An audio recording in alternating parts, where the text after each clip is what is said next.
Hey, what's up? This is Chosen, and this video is going to be a champion guide for the Battle Pass Void Legendary Wurlim Frostking, so let's get into it.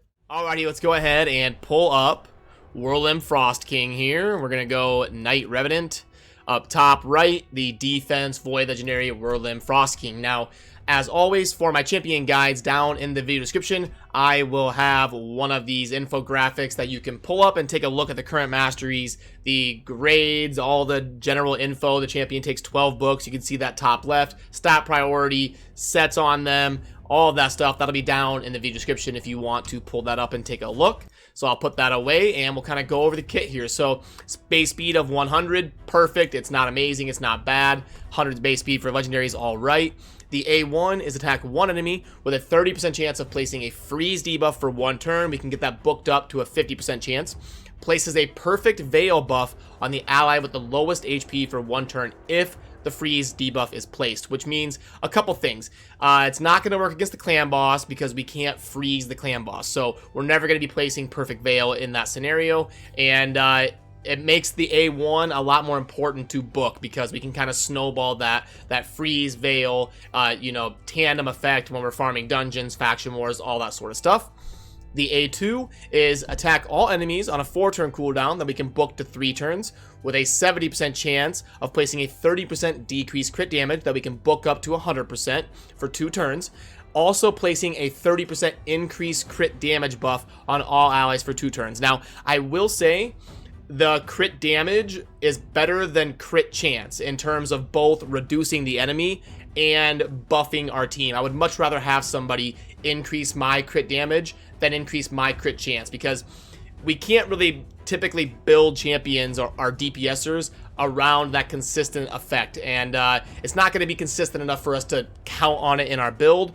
But the crit damage, we don't really need to build around that, so it's a lot more realistic to get consistent value out of that ability. So a quick note on crit rate and crit damage in terms of buffs. I do prefer the crit damage version. All right, and then we've got the A3 places a 25% strengthen buff and a 60% increased defense buff on all allies for 2 turns. Strengthen is one of the new buffs in the game, and it's basically the opposite effect of weaken. It's going to, just make your champions tougher. It's going to place a 25% strengthen. They're going to take less damage. Your team's going to be a lot tougher than without it. The 60% increased defense buff is amazing. We can book that down to 4 turns. It's 6 turns originally.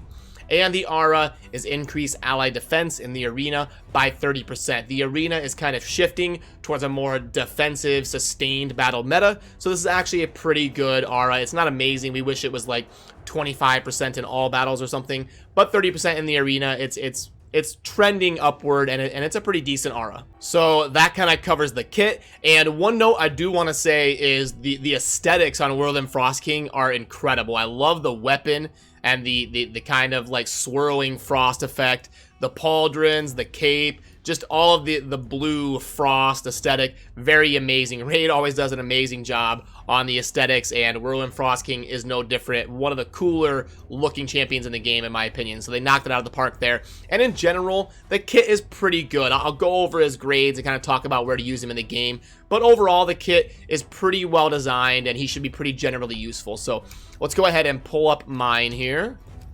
Go under champions, and this is my Wurlim. If you want to see my current total stats, this is it. You want to aim for somewhere between like 30 and 40,000 HP. The attack doesn't really help him at all. He's a defense-based champion.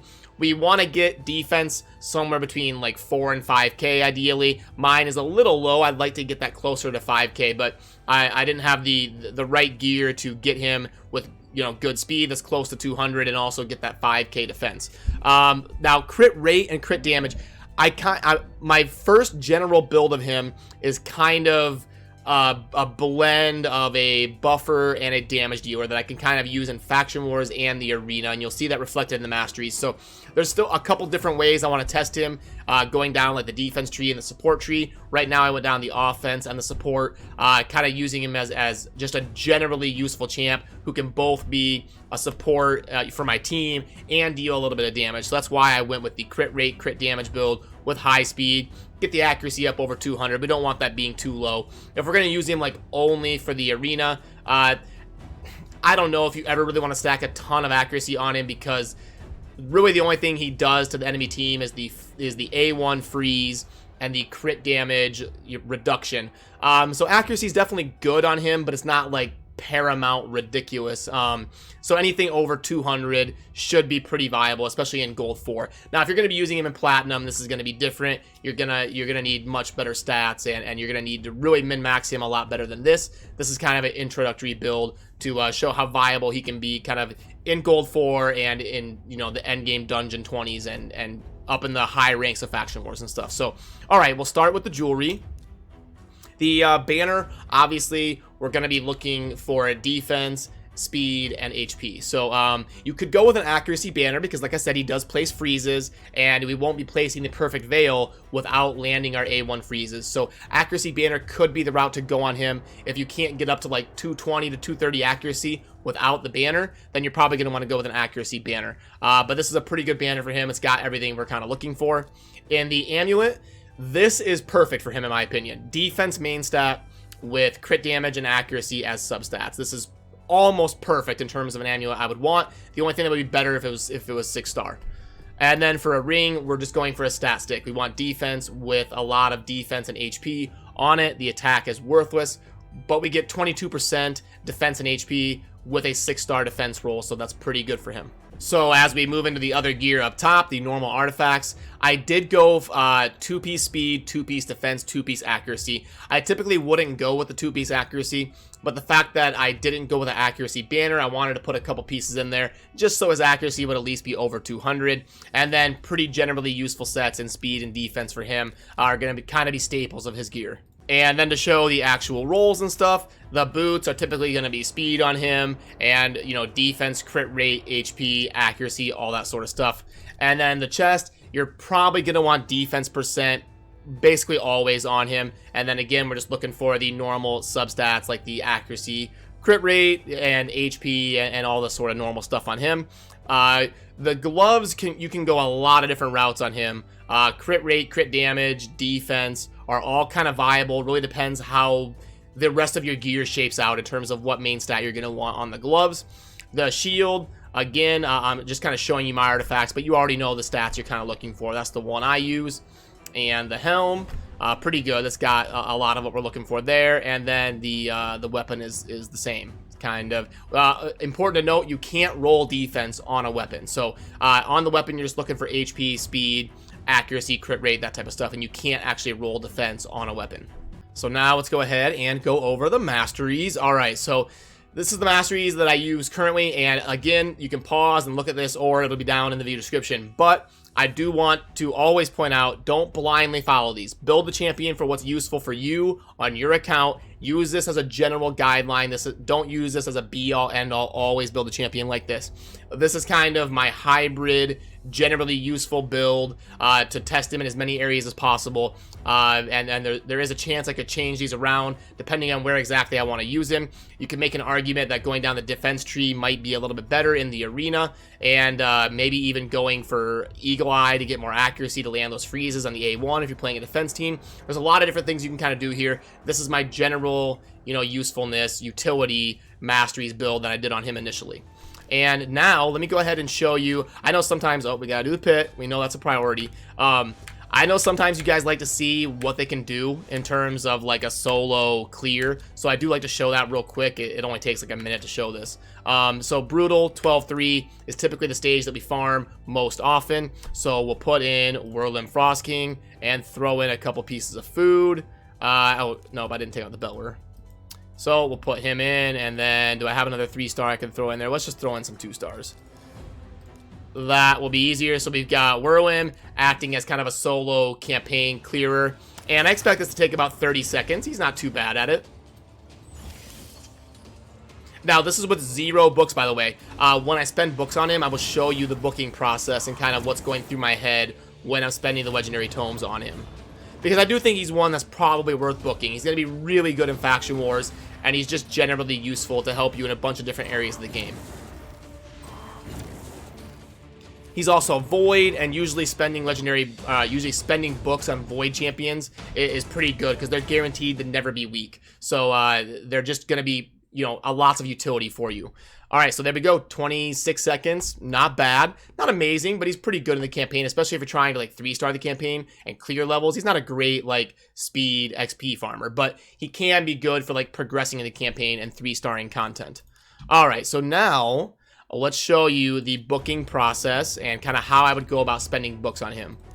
All right, so I waited to do this just for the video. So upgrade skills, and we're gonna want to get this. I think the A3 Icegrave Armor is the priority. So I'm gonna be spending books one at a time until I get these 2 cooldowns.